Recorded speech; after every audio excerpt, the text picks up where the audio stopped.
Welcome to Untamed Blossoms, the podcast where we celebrate the untamed journey of womanhood. Here, we tell the stories of incredible women who have embraced their authenticity, inspiring others to do the same. From entrepreneurs to artists, activists to adventurers, we share triumphs, challenges, and the beauty of self-discovery. These are the stories of women blazing their own trails, breaking free, and blooming unapologetically. Join us to connect, be inspired, and celebrate the power of women's stories. Together, let's rewrite the rules and embrace our wildness.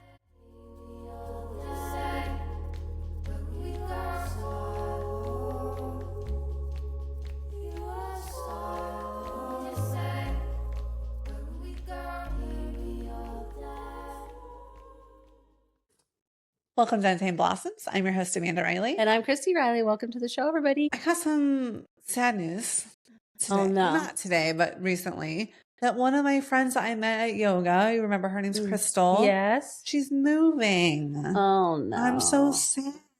I'm so sorry.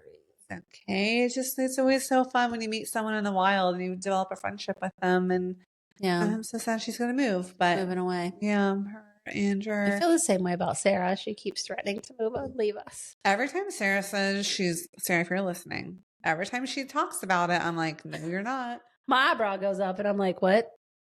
What? No. Where is she going? It would just be an opportunity for you and I to go and visit her on a regular basis, which I'm also down with. So Sarah, live your life. We're just kidding. Not really. I'm not.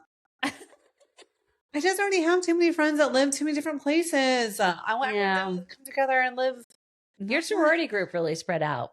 Yeah. It's like so hard. Like Corinne being in DC and Jamie being in Florida, and even though Carrie's in Ohio, it's still Toledo. Right. It's a haul to get there. I just don't want anyone to move away from me. I'm such a weirdo. Like I would really love to buy a compound, not cult like. But a place and a space for everyone to come and live in a community together. Maybe we wear robes, maybe we don't. I don't know. No, you'd have flowy, florally dresses. Exactly. Yeah. Kimono, not kimonos. That's the wrong word. Well, could be. A muumuu. Yeah. I used to really fuck with kimonos. I used to like wear them all the time. Yeah, all the time. Like florally, flowy, all the time. And then like every other part of my personality, I said, okay, I'm done. And I'm over that. I haven't worn one since. You wore a lot of those. You had a bunch of them. I had probably 50. That's my also toxic trait is I find a shape or something that makes me feel comfortable.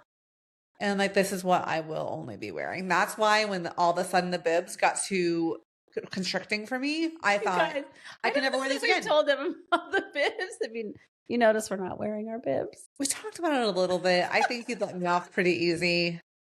I had a meltdown about the bibs, if I'm being honest, because I just get weird when I feel trapped. Well, you're fine in those pants as long as it was cold outside. Yes.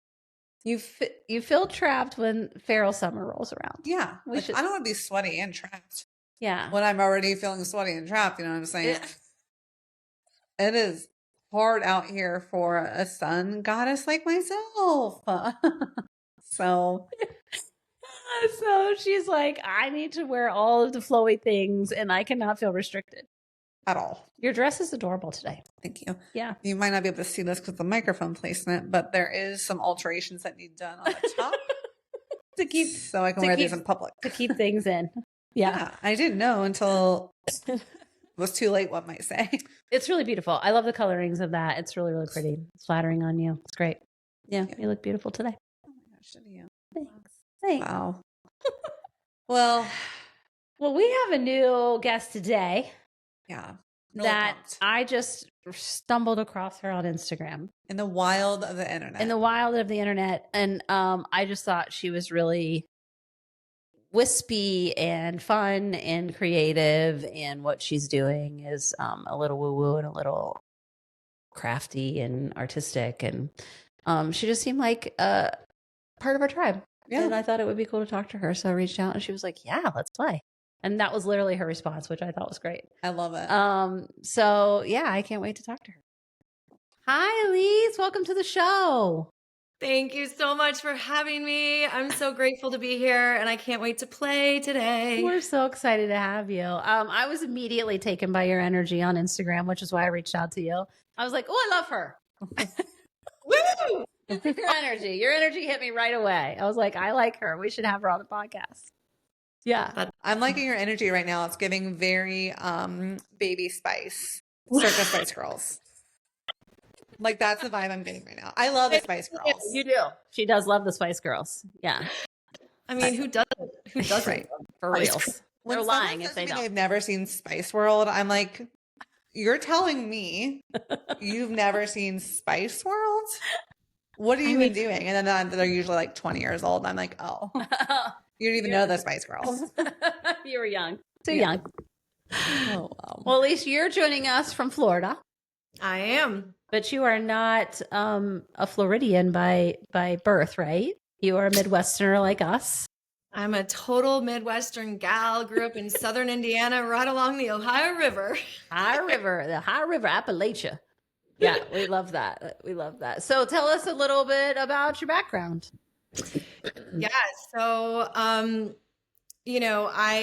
now in this iteration of life, I work as an intuitive, as a healer, as a guide, both with people's bodies and with people's businesses. And so if we kind of go all the way back to childhood, honestly, many of us have these rememberings of seeing things or feeling things or hearing things, but so many of us just like hide from it. We're scared. We don't really open back up to that.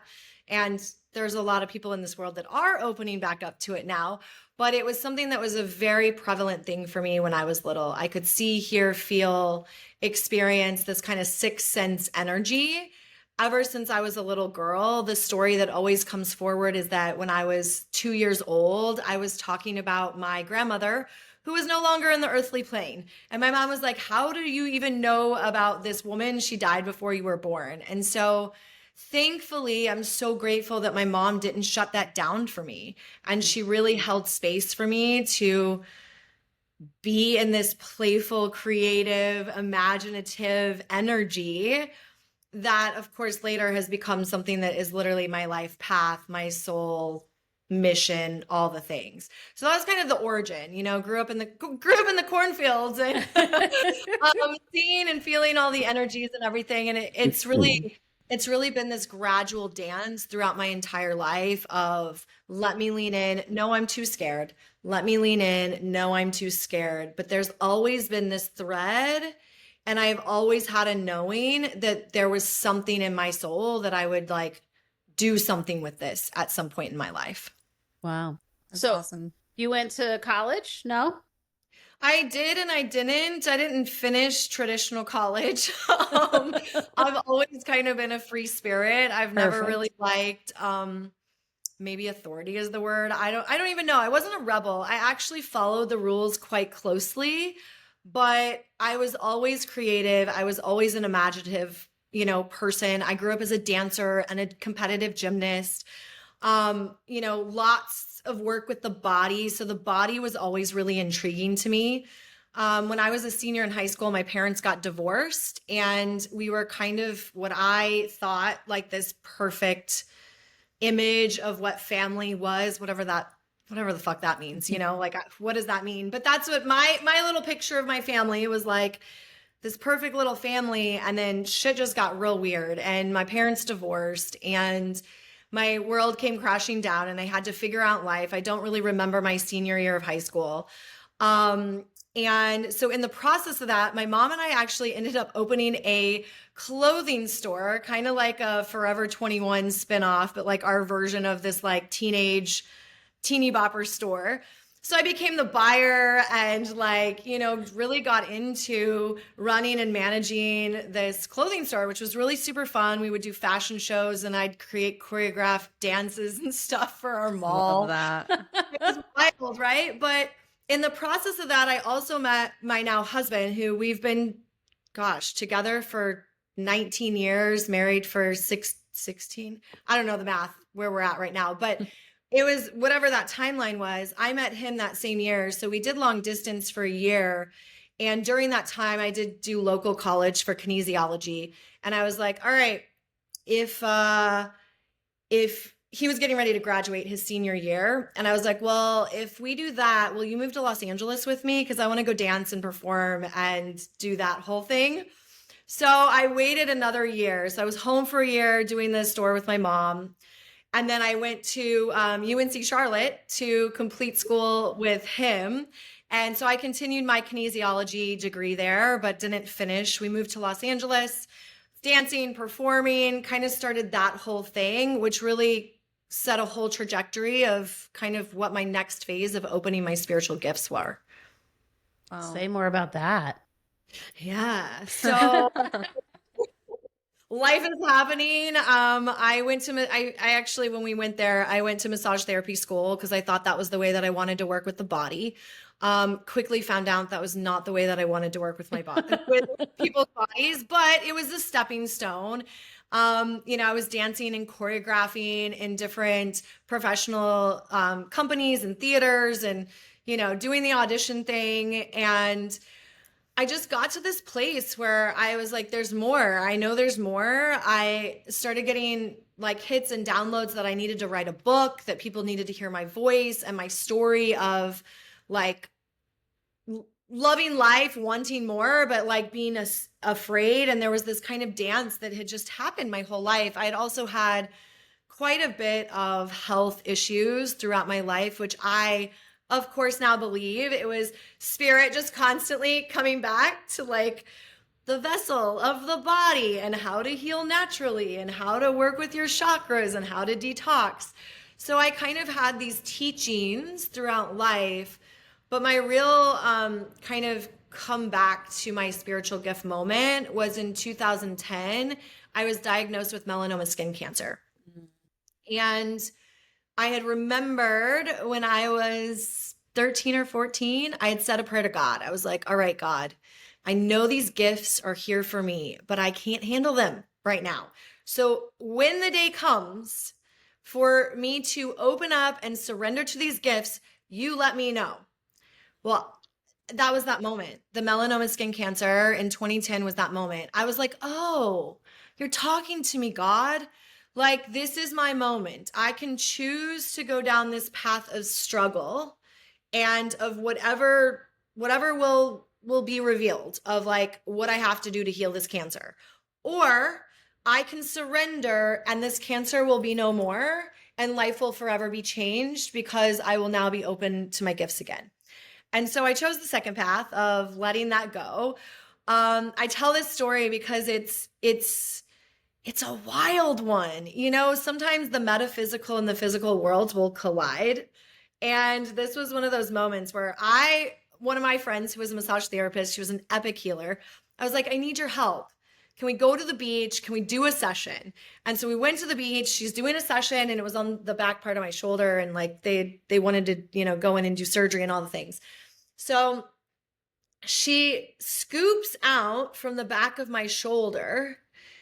We both could see this like black mass and she tosses it into the ocean. And we were like, did you just see that? Because I just saw that. That definitely just landed in the ocean. It's gone. We knew in that moment that it was gone. And after they had done the surgery and stuff, they found no evidence of the skin cancer at all. Wow. That's even though awesome. It was so deep. So that was my moment when things started to uncover again. That's a beautiful story. I love that. So what were you doing professionally at the time? Were you so you were in the middle of this awakening. Did that pivot and change what you decided to do for the rest of your life? How did that really launch you in a different direction? Yeah. So at that time, I was performing and dancing and working with massage therapy in lots of different avenues and ways. But 2 weeks after that moment of recognition and surrender, I answered an ad on Craigslist for like health and nutrition coaching. And I met this woman named Laura, who is still to this day one of my very best friends. And she opened me up to this whole world of healing. And I met this beautiful group of friends. And through that, my spiritual mentor was a part of the organization as well. And she also, Monica, is one of my spiritual mentors and my like BFFs, soul sisters still to this day. And it really opened me up to soul family and women who were on a path that I knew in my heart, but I didn't know in like cognitive function yet, if that makes sense. So I started to kind of split my time between health and nutrition coaching and work in the dance and choreography world and creative world. And slowly but surely, it just kind of kept leaning. And then these women just started coming to me, and there was a period of time between 2010 and like 2012 where I was just on a personal development frenzy. I was going to all the, conferences and going on retreats myself and opening up. And it was very clear that it was time for me to start working with people. And so right about 2012 into 2013, I started hosting women's circles.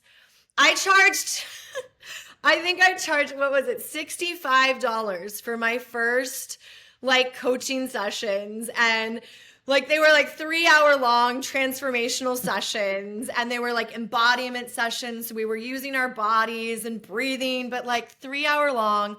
It was hilarious. Thinking back to that time, it's just so funny. I was so fresh in the energy, but that's what it took. It took that willingness, that courage, and really just jumping in and saying, we're going to do this and we're going to get you results, like no matter what it takes.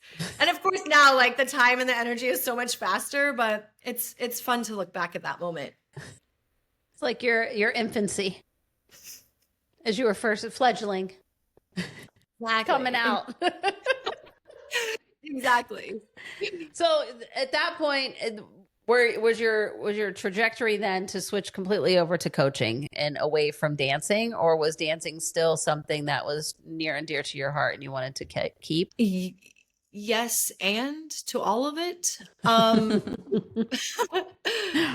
My heart is and forever will be with movement, dance, performance, but I definitely did come to this place a few years into kind of this transition where I really felt like, how do I do both? How do I build this and build this? And how do I move forward in integrity to what my heart was calling? Because at that time, my heart really was saying to me, spirit was saying like, this is the route. I need you to go all in on this spiritual path because women need you. And I've always since the beginning of time really been catered to that feminine work. Even in massage therapy, I really always loved working with women's bodies. I did a lot with prenatal massage work. Mm-hmm. So the way that a female's body speaks to me in the like spirit field is really profound. And so I just kept leaning and I was like, I was so afraid to like let go of all of this over here. But I finally did. I finally said, let's go all in. Was that about societal like pressures? Do you feel like your hesitation or fear to let go was that I'm not going to be able to make money at this, or people are going to think I'm weird? Or can you remember like what your fear was holding? Really good question. I feel like it was probably a combination of things. I think it was fear of letting go of this dream of dancing and performing that I'd had ever since I was a little girl. Yeah. I moved down to LA. It was like that's what I was supposed to be doing, was dancing and performing. So I think that there was a piece of me that didn't want to lose that. Sure. I think there was a piece that was wondering about like, how can I really make money? And I feel like that was kind of the time where coaching really started to take off and like really started to boom. I mean, obviously it's been around forever, but I feel like that was really a time where, the first kind of evolution of, I don't know, I feel like that 2012 era was really a first energetic tipping point to where we're at now with this like new earth awakening and people waking up. There definitely was that energy then. And so I think it was like, what if I actually go balls to the wall with this? Like, what actually happens. And I think maybe like a fear of the unknown, the money thing. I think that there was some family members that I was, like, what if they really see the full piece of me, like coming fully out of the spiritual closet? But to me, if I was just me with me, I knew in my heart this was the exact move that I needed to make. Yeah. Was this based on religion? These family members, were they religious?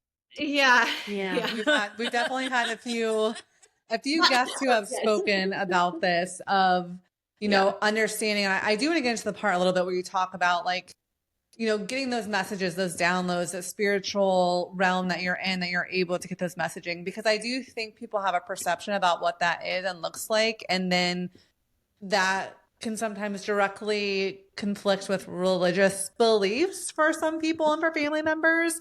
And I don't necessarily think those two have to be so aggressively different. So I'd love to hear your experience about that and, the reconciling with religion versus spirituality. If you'd like to go into that. This is actually one of my favorite things to talk about. Oh, I don't talk about it publicly a lot, but like I have so many clients that come to me from broken religion or misconceptions of religion, or like, oh my gosh, I have all these things. I see these things, but I'm religious. I'm like, yeah, great. Like I know God more now than ever before. So let's talk about it.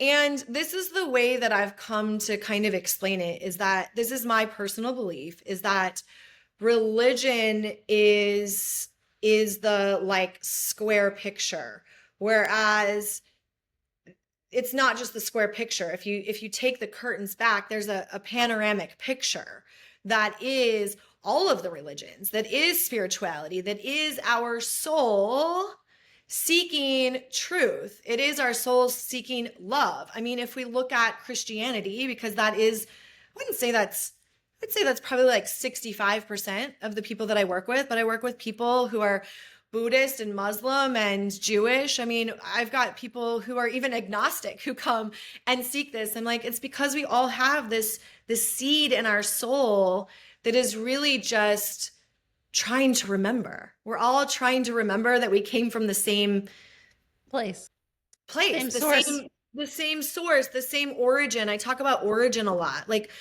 we have this origin place that is neutrality. And if we can come back to this place of neutrality, it doesn't matter how different someone's views, how different someone's skin tone, how different someone's anything is, we can find and be with the common ground that we are living, breathing beings with this, energetic, spiritual soul that is coming to relearn and re-meet each other. And if we actually look at it biblically, there are so many places in the Bible where we have, prophetic sight and prophetic word. And, don't get me started in the whole like way that the feminine has been taken out of the Bible. If we actually go back to ancient text prior to the Bible, we see that there actually was so much of the women's writings that were hidden. And, they found these beautiful manuscripts from Mary Magdalene and other women of ancient times that have been found locked away, buried, half torn and ripped in dungeons underground somewhere, because that's actually the truth. And so if someone is willing to sit with that and actually learn their soul truth, they will see that for themselves. I'm certainly not here to tell anybody religion is right, wrong, otherwise, but what I know to be true is I still take my family to church. I love it as a container, as a space holder. And I know there is so much more if you're willing to be open to learn the more. I love that. I love that's inclusive of everyone. And I feel like we get put in these pockets, in our families. If your family believes one thing and then you grow up in that, whatever that messaging is, just doesn't really sit with you. And, the reason for religions really is because of differences in the way we are, right? Things don't resonate with one the way it resonates with the other, or their explanation or their understanding of it, or a different religion. It's all sort of, in my opinion, the same as you. Like, I believe it's the same. It's all from the same book. It's just in different languages. for people to understand. And I think that's really, and it's okay.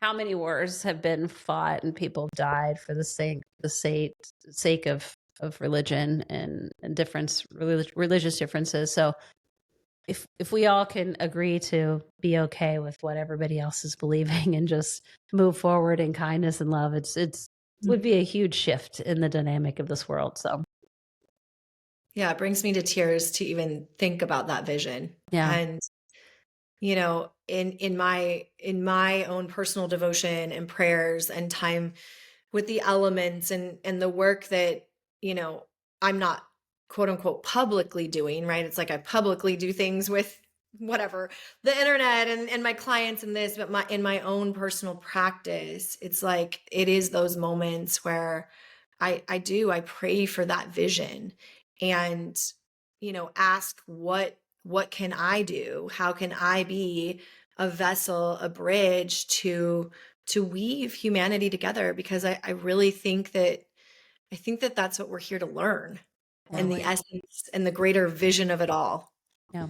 And you talked about, when you were little, mentioning someone who has passed and your mom being like, what?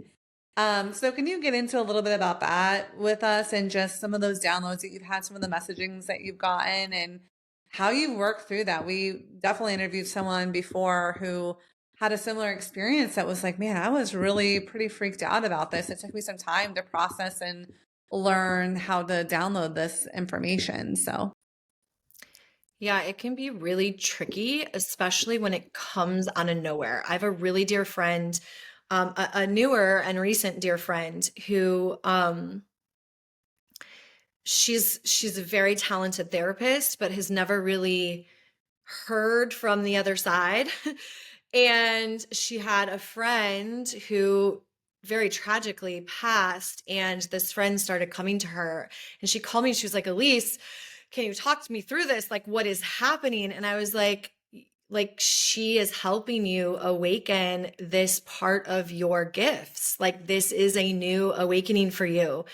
And it's okay. And if it is too loud, if it is too much, we always have the ability to turn the volume up to intuition or turn the volume down to intuition. We always have the ability to go higher or lower.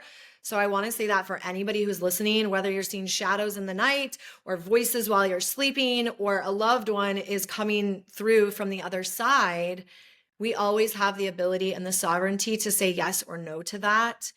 And, when I was little, I don't remember that like 2 to 3 year old time frame, but when I was right about 7 or 8, I was taking a shower. And it was the first time that I really saw like Casper the ghost. I like saw the ghostly figure, and it was my grandma. And she actually died when my mom was pregnant with me. So of course there was like a leaving and a coming that was happening through that whole experience. So I'm taking a shower, and I was in my parents' shower. They had one of those like glass showers. So I was taking a shower, and at the time I didn't know who it was. I had to really sit with and like understand what it was. But this woman like just comes out of nowhere, and she just comes right to me while I'm taking a shower. I remember just smacking my back against the shower like, and then she disappeared. And I was like, what just happened? I didn't say anything. I didn't say anything to my mom. I was so scared. I was like, let me just go to school. I'm going to go to school. So I go to school. I come home from school. My parents worked from home. Okay. Like, they should have been home. They were not home when I got home that day. And I was like, oh, this is really interesting. And now I'm really scared. So I walk in, and within maybe a few minutes from being home, realizing my parents weren't home, I saw a man in a black trench coat with a long, pointy, crazy looking tail go right through my kitchen ceiling into the upstairs of our house. And I was like, oh my gosh, what is happening? I started hearing voices, and I was like, ah. So my parents get home. I start to tell my mom, I'm like, okay, I'm seeing these things. And she's like, okay, like doesn't really say much. I don't remember like her response being anything specific. And then that night in the bath, Must have been the next night. My grandmother came again, and she sat on the side of the tub, and she was like, "I'm your grandmother." And I was like, "Holy cow." And then what she was wearing in how I saw her is like how I knew her from a photograph. So she showed herself in a way to like meet the match, if that makes sense. So from there, I mean, I really just started asking questions, you know, why, how, oh my gosh, I don't want to see the dark images. I just want to see the light. And that's really where I began that dialogue with God, with spirit. Like, can we work this out together? Because I just don't know yet. And so it really truly is one of my favorite things to work with people on waking up their spiritual gifts, because I literally took a lifetime, or the lifetime that I've had thus far in this lifetime, to learn that in a very titrated way, from my childhood into my teenage years, into the Grand Awakening. And then, of course, lots of Grand Awakenings since then. But I really hold that safe space for people to say, I feel crazy. I'm like, you're actually not crazy. Let's decipher this. Let's talk about why you're hearing the voices. Let's talk about what your grandmother is trying to bring through to you. Let's put words and symbols to it so that people actually can integrate it in a really safe, loving way into their lives. You know, I was a nurse for 30 years. And listening to you talk, right? How many people were diagnosed, and I'm not here to say that mental illness is not real, but how many people were diagnosed with schizophrenia who might have just been gifted and put on meds? Yeah. So many. Yeah. And so it's sad to me to think about people that have probably just had this gift, right? And been told that they're crazy and put on meds and not taught to integrate it or what it is or how to handle it. People are telling me I'm crazy, I must be, so they end up doing a lot of things and usually have pretty short lives, you know, sadly. And that makes me really sad to think that people like you in this time is helping people not get that label and not have that label, and for people to be more accepting of what's happening to them and not being socially shunned. So yeah, wow. And I want to say something to this, because there are, I don't even want to label them positive or light or dark or what, like there are energies that are not of higher frequencies. right. That if someone is not standing in their sovereignty, if someone is not clear on who they are, those voices and those energies that start hanging around with them can take them to a place that like you said, it is not good. Yeah. You know, and it actually does, it isn't a helpful way, and they don't understand that they can actually tell those energies or entities to leave, that they are not welcome in their space. And if more people knew that, I think there would just be a lot more opportunity. And of course, if you look at like alcohol, it's called spirits or booze for a reason. There are energies that just naturally come into the field when you introduce those kinds of things. It's a lower frequency. And so you do open yourself up to lingerers. And there are people, you know, everybody has a different life path, of course, but there are some people, when they die, they pass very quickly, you know, and they're free. And there are some people that have to reconcile their life once they die, and they can linger in the in-between kind of purgatory state. And sometimes they can hitchhike on people who are light and bright. And so it is important to cleanse your field and, you know, say, this is my energy and my energy alone. Anything that is not mine, I send it back with love, you know, and taking personal responsibility in spiritual hygiene, so that you're staying in your purest form and knowing that your light is not for the hitchhikers. Yeah. I never thought about alcohol. Oh, I was just about to Being start booze. going on a whole thing about this. Dude, So oh, dude, you just blew my mind just now. I'm like, oh, she's right. Oh my God.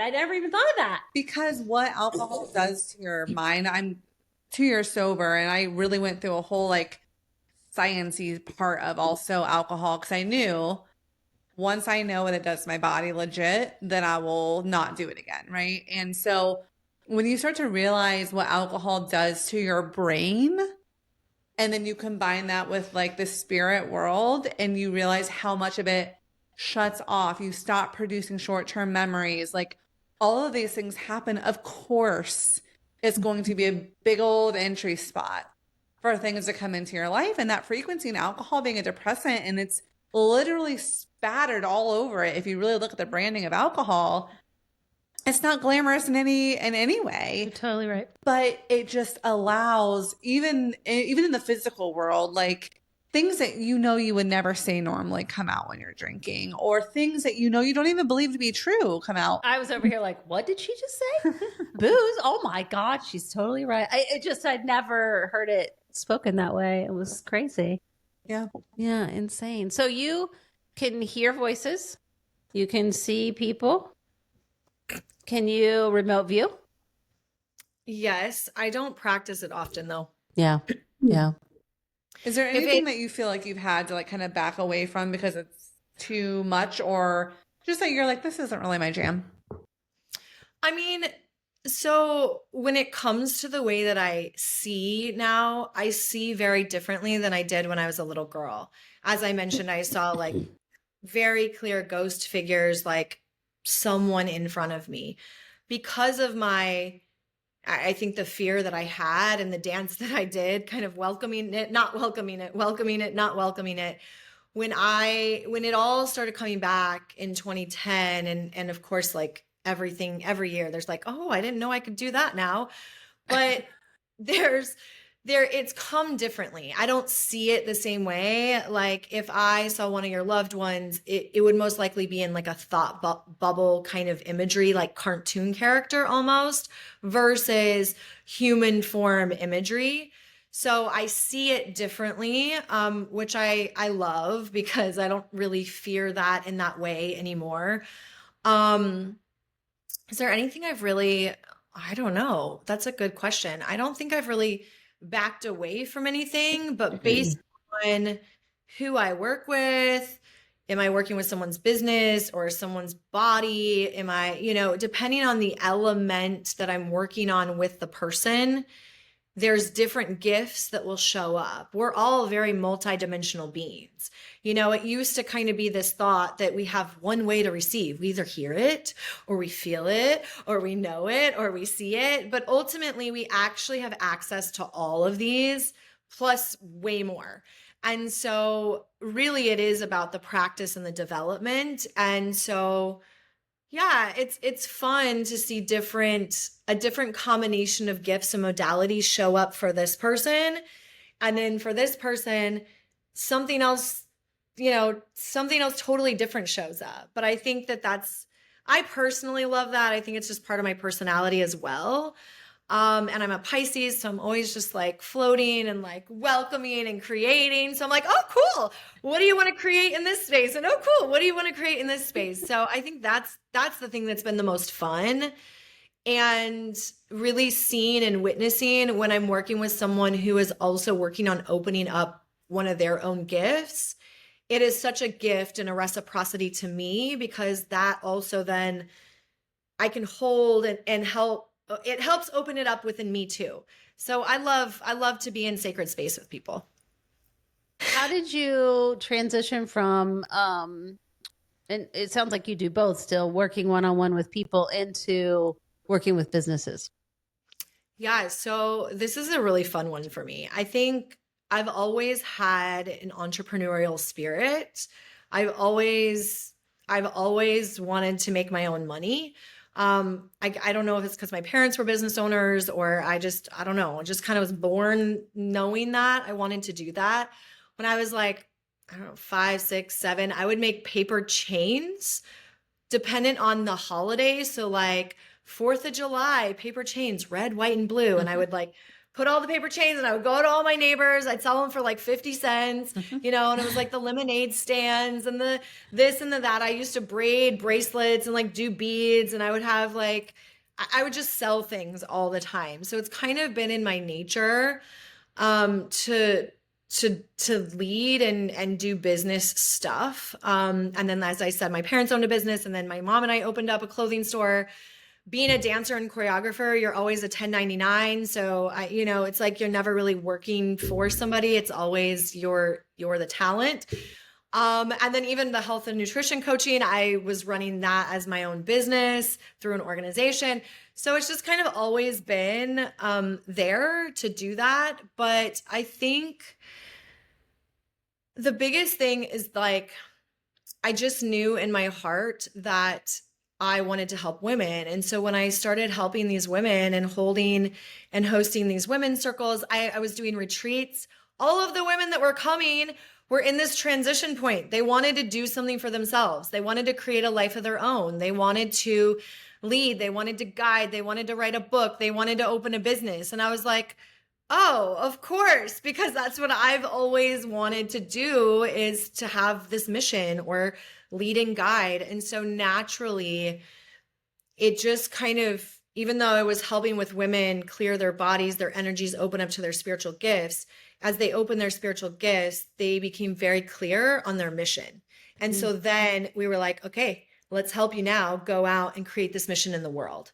And so I would do Soul Sister mastermind groups, and I had all these cool programs, you know, back in the day.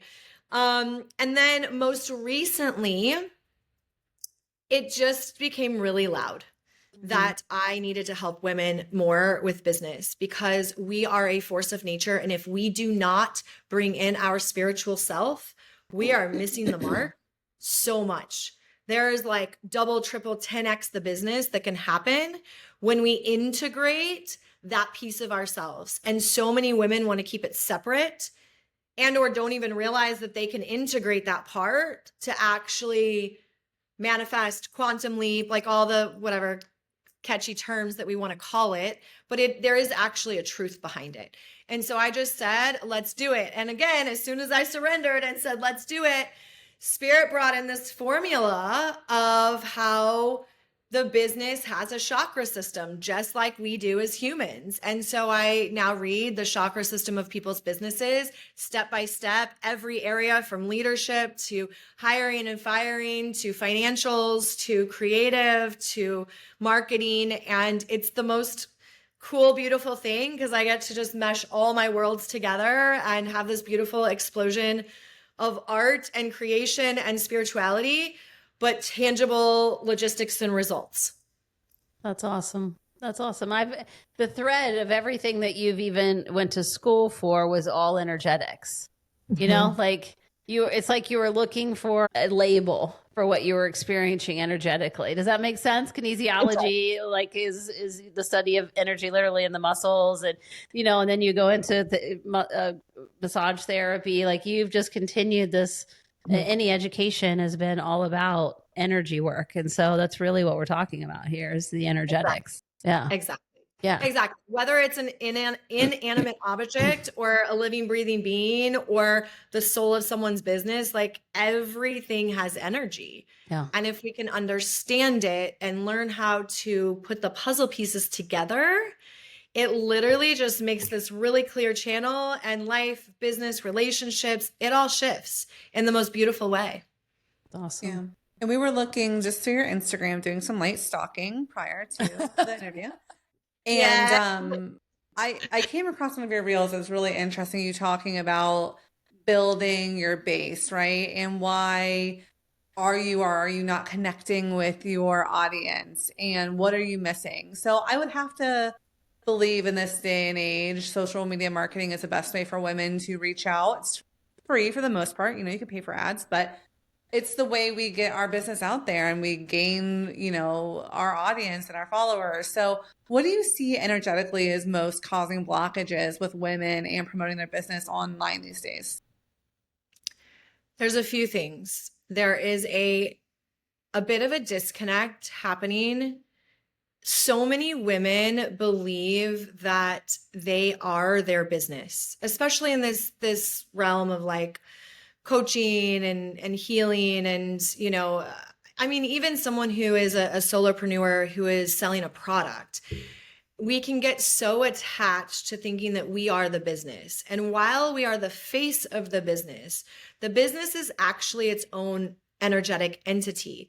So any of our personal beliefs around being seen or afraid to share a message or anything like that, if we are thinking it is us, we will always stand in our own way and block that. But if we can actually step out and say, what does our business actually want to share? That fear level drops significantly. And you can actually say, wow, my business, this is what I'm doing for people. This is how I'm helping people. This is the thing that I need to teach people today. And it's from the viewpoint of the business versus the self. And I see this with women taking money too, or afraid to charge what they are actually wanting to charge because they're seeing it as people are paying me the money. I'm like, no, people are paying the business.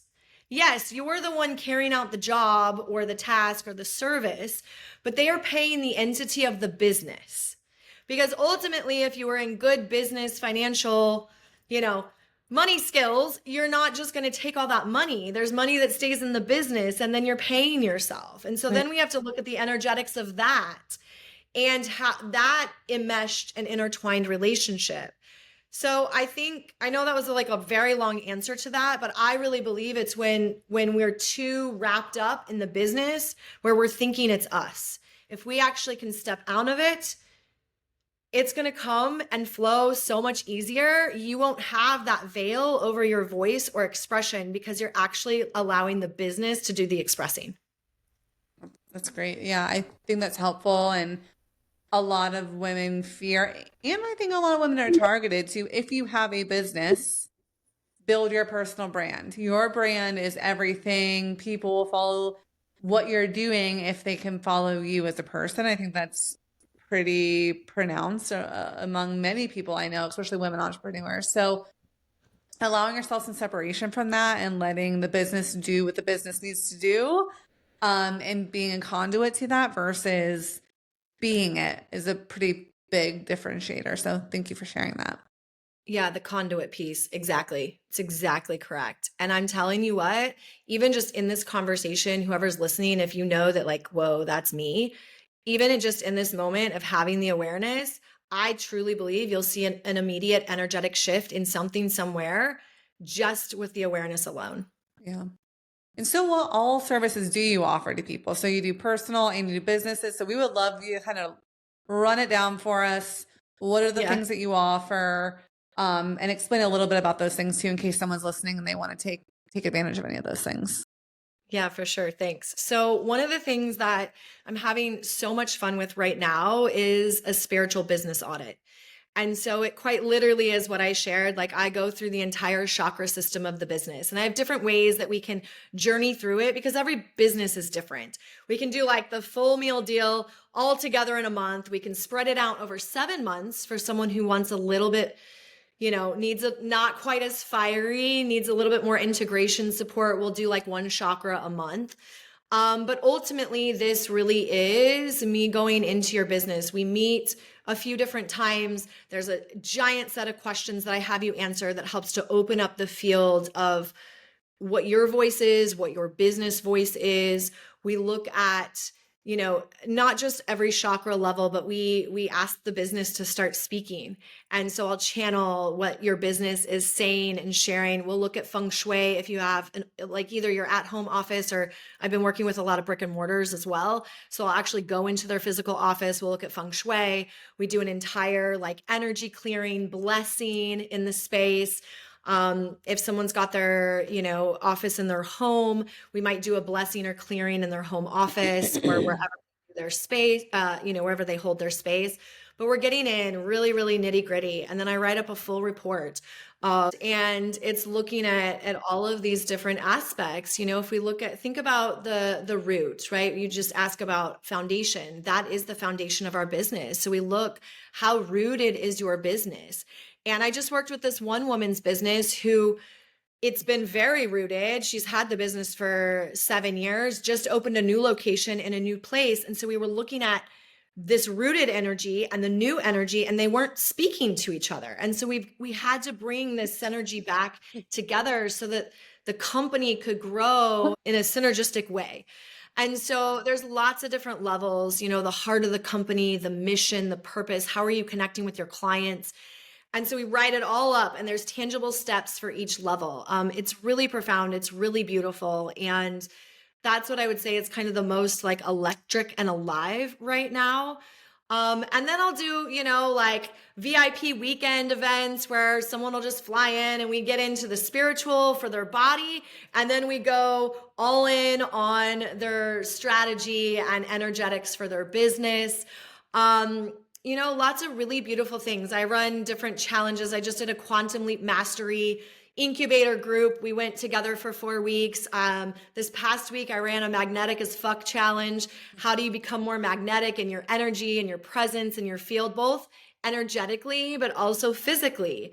Because we can have all the amazing things going on inside, but if we aren't actually being the auric field, right? Our auric field is that match first. If we're not actually offering it out to the world, how are we being an energetic match? So ultimately, everything is customizable.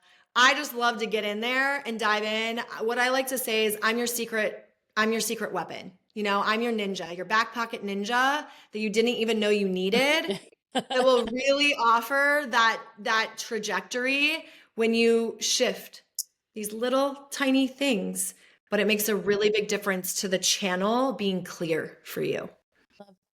Really anything, like you said, that gives you those bumpers that can really help you see it from a different perspective. Because so many times when we're in our business or when we're parenting, right? A lot of times I talk about, you with your business, like, don't be a helicopter parent to your business. You have to let your business breathe a little bit, because she will formulate it for you. And then you be the conduit, and you execute, and you pull in, and you hold the space, and you breathe.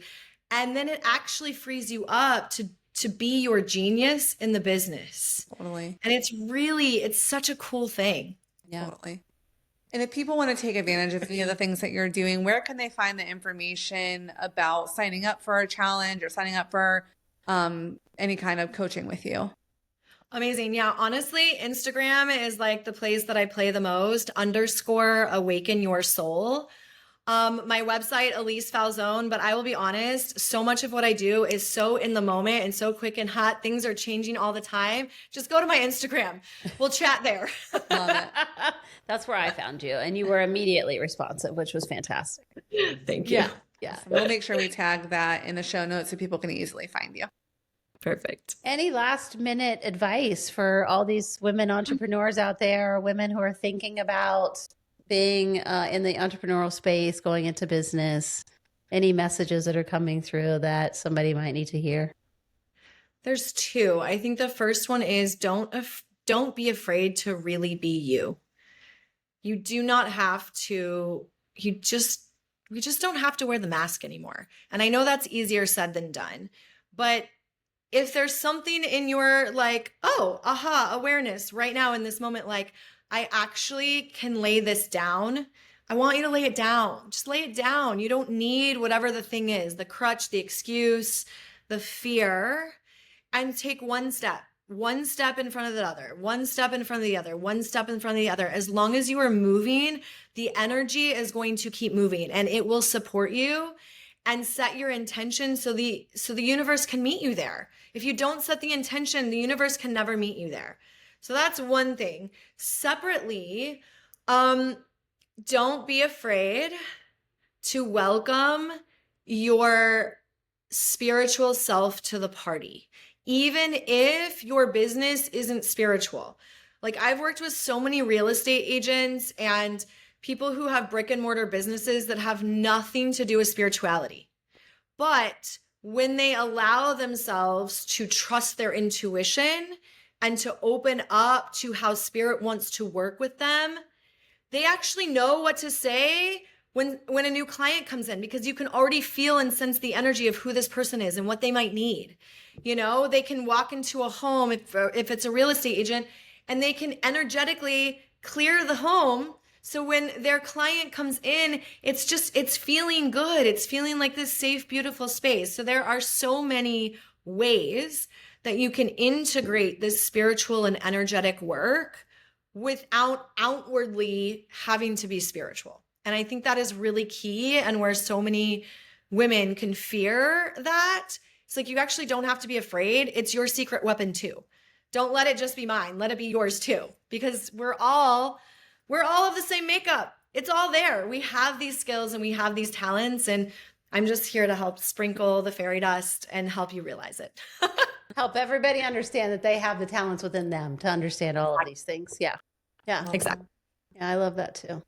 Do you have any women who have influenced you, whether you know them personally or not? Just people that you feel like, wow, they've really helped me on my journey. I mean, yes and no. I laugh every time someone asks me, like, who's your role model, or a variation of the question. I feel like it's the one question I never have an answer to.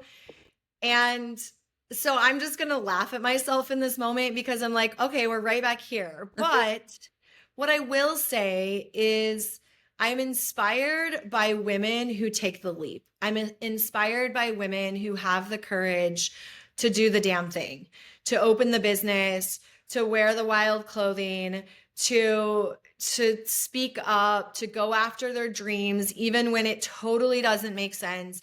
I'm inspired by people who have, forged a path for themselves, even though every single circumstance in their life told them that they would never amount to anything, whether that is through physical trauma, emotional trauma, financial trauma, any sort of anything where women are a yes to their hearts. That inspires me. That brings me to my knees. That makes me cry for days, for the possibility that we even live in a time where we can express, and that we're continuing to fight for and open that possibility where everyone around the entire globe has that ability to express, to feel, to heal, to be a part of something that, is that ripple effect for the planet. Totally. That was beautifully said. Beautifully said. Awesome. Well, thank you so much for joining us today. It was such a beautiful conversation.